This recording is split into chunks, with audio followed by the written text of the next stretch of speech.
Hello, this is Negotiation Skills for Multidiscipline Managers, an elective for Term 3. I'm Carol O'Connor, the lecturer for this module. In this slide set, I've covered 5 topics: the module content, its benefits, challenges you may face, how you'll be assessed, and the feedback from past years. As background, 2025 will be my 7th year teaching negotiation at Bayes.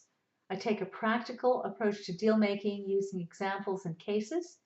In 2024, these included Jewel, Heineken, Chewy, the online pet supplier, High Speed Rail 2, Wirecard, Theranos, Facebook, and many more. The module explains the theory behind how and why a deal went well. I believe that theory and practice together will allow us to adapt to changing events and succeed in situations that we've never experienced before. Our 21st century deals require innovation and a flexible attitude. Now here's a list of topics. I won't go into these or read this slide, but suggest that you circle around at the end of the video and look at them yourself. My email address is on the title slide. You're welcome to write to me for any kind of clarification that you may need. We'll take a minute to look at what you might benefit from if you take this module. Take it if you want to. Learn the kinds of skills that will allow you to do those items listed in this menu. It's particularly useful for those in family business. Finding new markets is one way that our family businesses grow, and we do touch on that. Our startup entrepreneurs, you need to make deals every day, and we learn the skills for that. You can apply the skills that you learn here to negotiating a better salary package, dealing with career recruiters, whether you're selling a house, buying a car, negotiating your salary, or buying a new company, you need deal-making skills. In terms of culture, many of you have studied culture in different modules, and I take the Hofstadter model and I adapt it specifically to how culture impacts deals and what you can do about that to become more effective. We also look at how people use deception in deal making, and I believe that we can salvage a deal even if someone is discovered being dishonest. If you can also learn how to and when to walk away from bad deals. All deals are not created equal, and there are times when you should not take a deal forward. Now let's take a look at who should not take the module. We don't want to emphasize this too much, but there are 80 places for this module, and every year it's oversubscribed. Last year there were 117 students, and administration decides at random who should and should not be in the module. I would like to make it clear that you can deselect yourself if the module doesn't suit you. So without wanting to be negative, I do want to say if your English is basic or intermediate, you may struggle. You need excellent speaking and reading skills for this module. If you have time pressure, family responsibilities, possibly health issues, this is an intensive course and requires concentration. Learn how to balance your life, your work, your health, your study, so that you have a harmonious lifestyle. It's usually on a Wednesday, could be on a Thursday, but do look in your diary. If you have a special occasion, a wedding or a particular family gathering, and it's on a Wednesday or maybe Thursday, this might not be for you. Why? Because you must attend class. There are weekly tests, and you cannot have, the only excuse for makeup, according to Bayes, is medical. So you'll have to prove that you, with a letter from your doctor or your clinic, saying that you had a medical reason for missing class. Also, I take attendance at the start and end of every class. This doesn't suit everyone. The pandemic led to a generation of students who have a more casual attitude to attendance. And, well, this class isn't one that you can come in and out of. You've got to bring your full attention and attend class. There's also no break. If you need a cigarette or a coffee halfway through a class, you won't have a chance to do that with this class. Why? because, as I say, it's intensive. There's an enormous amount of work to cover, and it's only 1 hour and 50 minutes. If I give you a break, it's down to 90 minutes. If I then take off 10 minutes for the test, it's down to 80 minutes. This is not enough time for us to cover. I want you to get value for money. So if you have a casual approach to attendance, this module might not be for you. Also, finally, in principle, students may not want to buy a book. In principle, you think you've paid a lot in tuition, we should provide it. Well, this module requires a £3.99 ebook because the library can't get the license to share it with you. So, for the price of a cup of coffee, you can buy an ebook that is an essential part of the module. But if your principals tell you not to do so, then you shouldn't sign up for the course.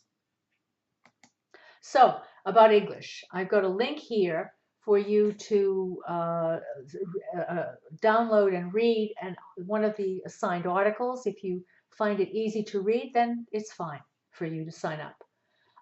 Some students don't like the fact that there is so much reading, but I concentrate it in sessions 1 through 4, so that by the end of the term, when you're thinking about your dissertations, applying for jobs, you don't have that reading load. Again, the purchase of a book is required. Here's the title, Evolution of Cooperation, and a link so that you can see whether or not you like the look of that book. So assessment. You're assessed in 2 ways. I find some students do well with tests, other students do well with writing, and some students do well with both. But I provide 50-50 assessment so that everybody has a chance to pass. Each test is 10 questions long. They're fill in the blank or multiple choice. They're taken on Moodle and timed by Moodle at 10 minutes. Each test is weighted at 10% of your grade. The content is usually the previous week with some review. It requires memorizing concepts, ideas, and specific details. There are students who have fed back that they find this too old-fashioned. That's the word, old-fashioned. And yes, I am old school. I believe that we have got to memorize stuff, grow our brains, so that we don't have to be referencing or looking things up. And, well, if you don't want to do that, that's okay, but you shouldn't sign up for the course. You need to bring a phone, a tablet, or a laptop to class because the tests are taken on Moodle. Your presence is required so that I can supervise you and that everyone is treated fairly. This is your grade, and it's password protected, so you will have to have the password in order to take the test. Makeup test is available, but illness only with proof required. What does a test question look like? For example, I teach you 5 negotiation styles using video as well to show you how they look in real life. A typical question in a test might describe a deal and ask you to name which style was used. Type in the name of the style and move on to the next question. It should take you 10 or 15 seconds. However, if your English needs work, your basic English, you will not read the question fast enough. Or if you haven't studied and memorized the 5 styles, you won't be able to answer either. So think about that. Coursework. This is 50% of your grade and is due at the end of the term. It includes 2 or more questions that refer to the module's core topics. I post these on Moodle the week before the term begins, so there's plenty of time for you to read them. Join me in office hours. Ask any kind of question you want about them. What is a typical test question? Well, I use a model. Cialdini offers a 6 influence principle model. Teach you that. And then a question from 2023 gave a link to a talk given by Amit Jain, CEO of Cardeco, the Indian-based car sales platform.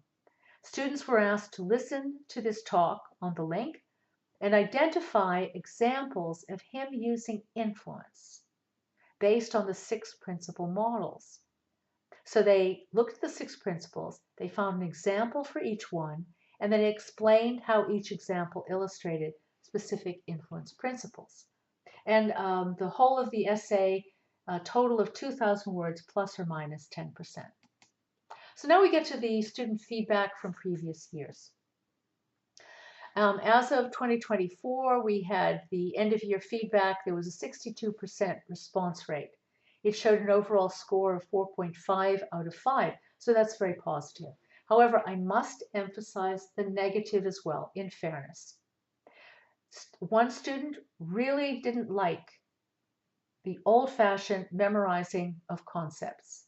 He or she said, I have my phone. Okay. Also, another student didn't like the stress and pressure created by weekly tests. I have no judgment about that. Other students commented on wanting role playing, wanting more practice, wanting more scenarios, and I heartily agree. We have 2-hour-long practice sessions in session 5 and 6, and I would like there to be more. I would like it to happen every week, but I don't have time. I just don't have time. We don't have time. So it doesn't happen.